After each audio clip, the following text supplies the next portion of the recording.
प्रिय विद्यार्थियों, नमस्कार। राजकीय कन्या महाविद्यालय तिवरी मथानिया जोधपुर के इस YouTube चैनल पर आप सभी का स्वागत है। हिंदी व्याकरण की श्रृंखला में आज एक नया विषय लेते हैं, शब्द विचार। शब्द विचार में सबसे पहले बात करते हैं अपन शब्द की परिभाषा। शब्द की परिभाषा है सार्थक वर्णों के मेल को शब्द कहते हैं। अर्थात अगर वर्ण मिलकर के कोई अर्थ नहीं देते हैं तो शब्द नहीं हो सकता है। शब्द तभी होगा जब उन वर्णों का कोई अर्थ निकले। संस्कृत में शब्द को प्रकृति या प्रातिपदिक भी कहते हैं। शब्द भेद। अब बात करते हैं शब्द भेद, यानी शब्द कितने तरह के होते हैं, उनके भेद के क्या क्या आधार है। तो सबसे पहले शब्द भेद का आधार हम लेते हैं उत्पत्ति या विकास या उद्गम या स्रोत या इतिहास के आधार पर। ध्यान रखें आप कि शब्द भेद के कई आधार हैं। कई बार परीक्षाओं में पूछे जाते हैं कि उत्पत्ति के आधार पर शब्द कितने होंगे, या विकास के आधार पर शब्द कितने होते हैं, या उद्गम के आधार पर, या स्रोत या इतिहास। तो ये आपके 1, 2, 3, 4 और 5 शब्द दे रखे हैं। उत्पत्ति, विकास, उद्गम, स्रोत, इतिहास। इनके आधार पर शब्दों के जो भेद हैं वो हैं, पहला है वो तत्सम, दूसरा है अर्ध तत्सम, तीसरा है तद्भव, चौथा है देशज और पांचवा है विदेशी और छठा है संकर। इस प्रकार ये 6 भेद हो गए इसके। शब्द भेद में उत्पत्ति, विकास, उद्गम, स्रोत या इतिहास के आधार पर जो उपभेद हैं इसके, वो हो गए 6। बात करते हैं सबसे पहले तत्सम की। तत्सम शब्द बना है तत् धन सम, अर्थात तत् का मतलब हुआ उसके और सम का अर्थ हुआ समान, उसके समान।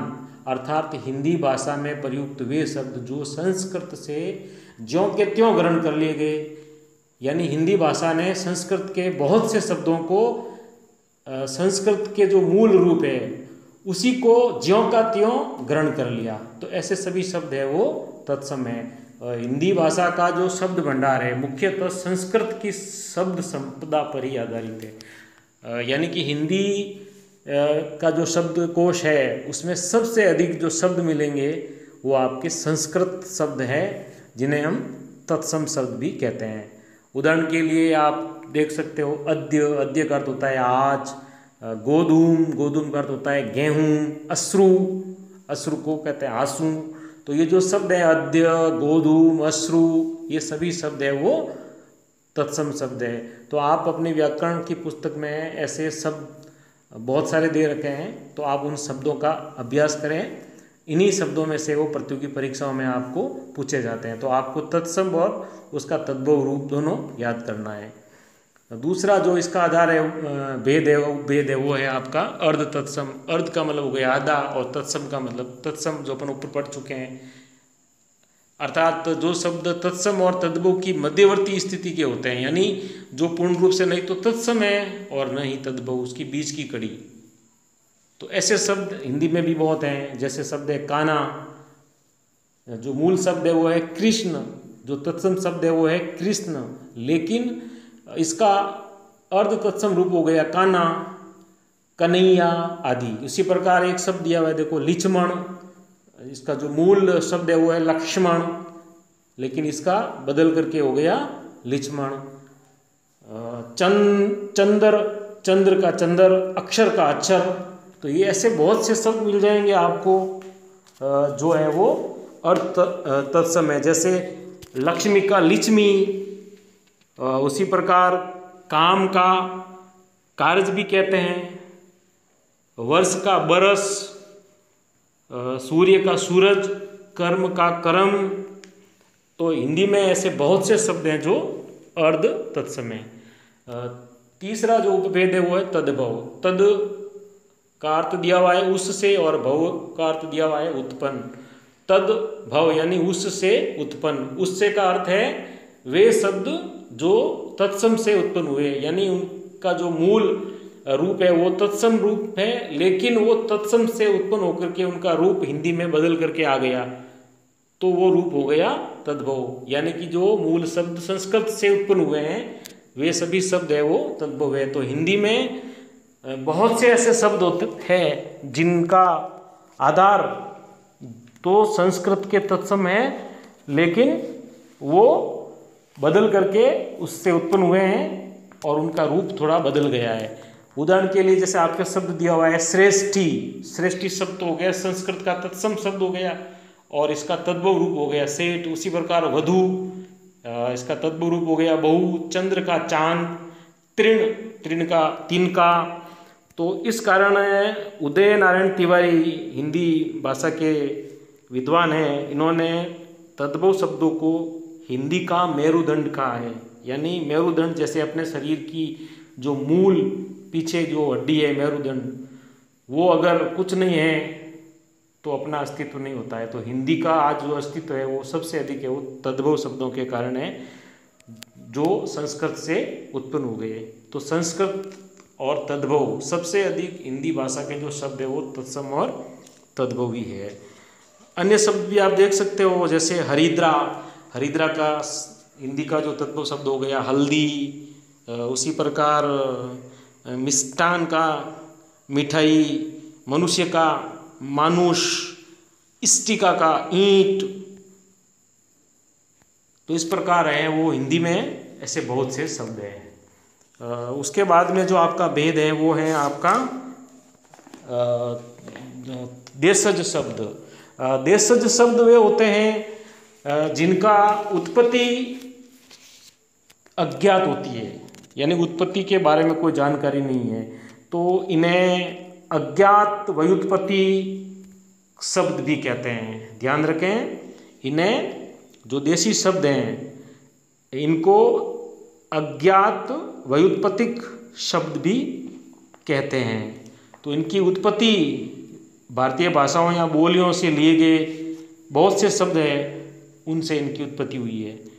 तो बहुत से ऐसे देशी शब्द हैं हिंदी भाषा में, जैसे आपके पेट है, बाजरा है, सेठ है, ठेठ है, गड़बड़ है, धब्बा है, पेड़ है, चूहा है, ठोकर है, झाड़ू है, लोटा है, फटपटिया, चील गाड़ी। ये जो राजस्थानी का शब्द है चील गाड़ी, जिसका अर्थ होता है हवाई जहाज। जैसे चील हवा में उड़ती है तो हवाई जहाज ही हवा में उड़ती है, इसलिए इसका राजस्थानी मारवाड़ी शब्द हो गया चील गाड़ी। उसी प्रकार फटकार, गाड़ी। तो ऐसे बहुत से फटपटिया, फटपटिया भी देशज शब्द है। फटपटिया मोटरसाइकिल को कहते हैं, जब मोटरसाइकिल की आवाज़ फट फट फट फट आती है तो उसको फटपटिया कहते हैं।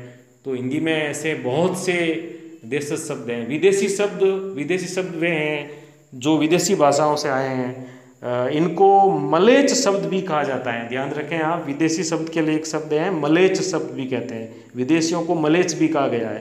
तो भोलानाथ तिवारी ने हिंदी भाषा में लगभग 6000 शब्द से अधिक विदेशी शब्दों को बताया है कि हिंदी के शब्द भंडार में 6000 से अधिक शब्द है वो विदेशी शब्द है। तो विदेशी शब्दों में सबसे अधिक शब्द मिलेंगे फारसी भाषा के। फारसी भाषा के इसलिए मिलते हैं कि इतिहास में जब हम मध्यकालीन भारत का इतिहास पढ़ते हैं तो लगभग 200 वर्षों तक उस समय की जो राजभाषा थी वो फारसी थी। तो हिंदी भाषा में विदेशी शब्दों में सबसे अधिक शब्द मिलेंगे फारसी, और उसके बाद में जो शब्द हैं वो हैं अरबी भाषा के हैं, और अरबी के साथ फिर तुर्की भाषा के शब्द हैं, और पुर्तगाली भाषा, फ्रेंच या फ्रांसीसी भाषा, पश्तो, पुर्तगाली, डच, स्पेनी, रूसी, जर्मन, यूनानी, अंग्रेजी, चीनी आदि आदि। तो ये सभी विदेशी शब्द हैं वो हिंदी में प्रयुक्त होते हैं। आज भी बहुत से शब्द ऐसे हैं विदेशों से लिए गए अंग्रेजी के शब्द हैं जो कि त्यो हिंदी में बोलते हैं। जैसे कंप्यूटर है, अगर इसको कहेंगे हिंदी में तत्सम रूप इसका संगणक है तो लोगों को समझ में नहीं आता है।